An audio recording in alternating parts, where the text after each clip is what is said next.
He left in a hurry that morning. Too much of a hurry. Keys scraped the bowl, the door slammed, and I heard him mutter something about his brother waiting in the car. I didn't care until I saw the glow. A soft, pulsing light from the living room. His laptop. Still open, still unlocked. I stood in the doorway, barefoot, half asleep, half suspicious. A notification slid across the screen like a whisper meant for someone else. "Morning, love. Ready for our weekend?" My stomach tightened, but my hands didn't move. Not at first. I just watched the message fade. The sender's name lingering above it like smoke. Just a friend. I clicked. The thread exploded open.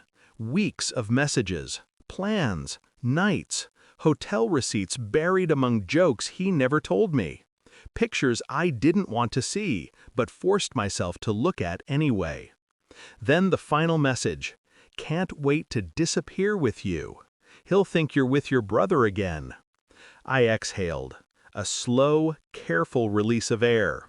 Something inside me shifted. Quiet, irreversible. He had left his laptop at home, but he had left something far more important behind. My last illusion. I didn't confront him, not then. Not when the first shock hit me like a glass of cold water thrown in the dark.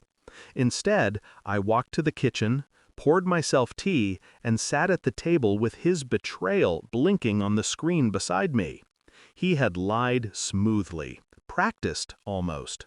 Brother's trip, just a friend, don't wait up. The messages told another story, a detailed one.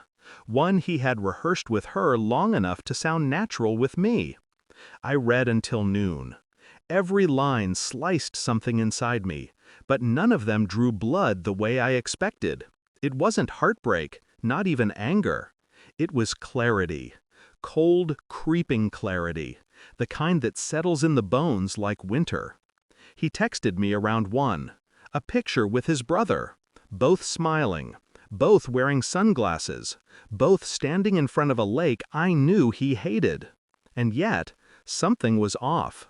A shadow on the water. A woman's reflection behind them, too small to notice unless you knew to look, unless you were searching. I sent back a thumbs up. Nothing more. No questions, no confrontation. Only silence. My silence has always frightened him more than my anger. He once told me that. I wonder if he remembered as he smiled into that staged photo. I didn't investigate loudly. I didn't storm through the house or sit shaking in the bathroom. I moved with purpose, quiet, controlled, a ghost in my own home. I forwarded the messages to myself, screenshotted the photos, saved hotel bookings. I checked bank statements, ride histories, cloud backups he didn't know synced automatically. Piece by piece, the truth built itself like a puzzle forming under my fingertips, not missing a single edge. Then I called no one. Not his brother, not my friends, not even her. I cooked dinner that night and didn't set his plate. I cleaned the house but left his laundry untouched.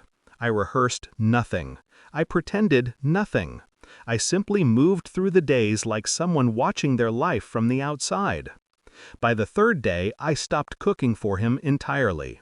He asked once, lightly, "You're not eating?" "No," I said, and he accepted it too easily. Of course he did. He had someone else feeding him comfort. At night, I lay beside him, breathing evenly while he showered a little too long. He thought I didn't notice. He thought I didn't care. He thought wrong. The truth was solidifying, sharpening, and I was waiting for the perfect moment, for the final piece, for the quiet collapse of his lies. The evidence came in the morning. An email ping, a forwarded receipt, his name, her card, 1 room, 2 nights. I printed everything, placed it neatly on the coffee table, and sat.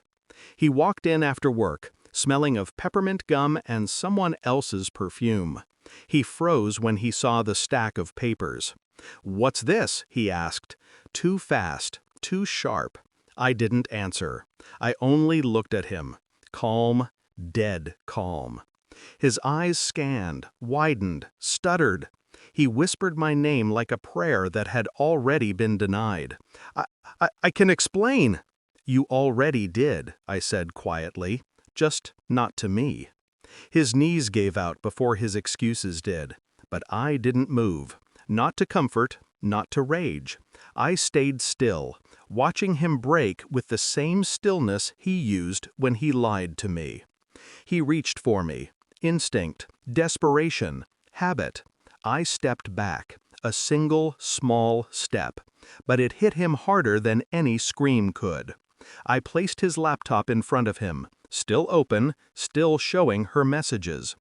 I haven't cooked for you, I murmured, because I don't feed strangers. He flinched. His mouth trembled with apologies he didn't deserve.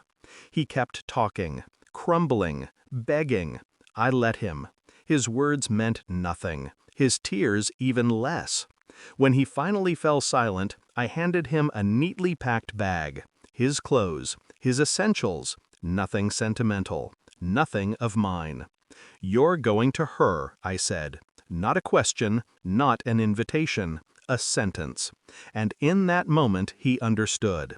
I wasn't asking him to leave. I was telling him he already had. The door closed behind him like a final breath. The house felt lighter, quieter, cleaner.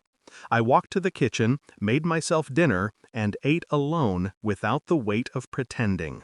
No tears, no shaking hands, just clarity. A calm so deep it felt like standing at the bottom of the ocean. He forgot his laptop at home, but he also forgot who I am. I don't chase the truth. I let it reveal itself. And when it does, I don't look back.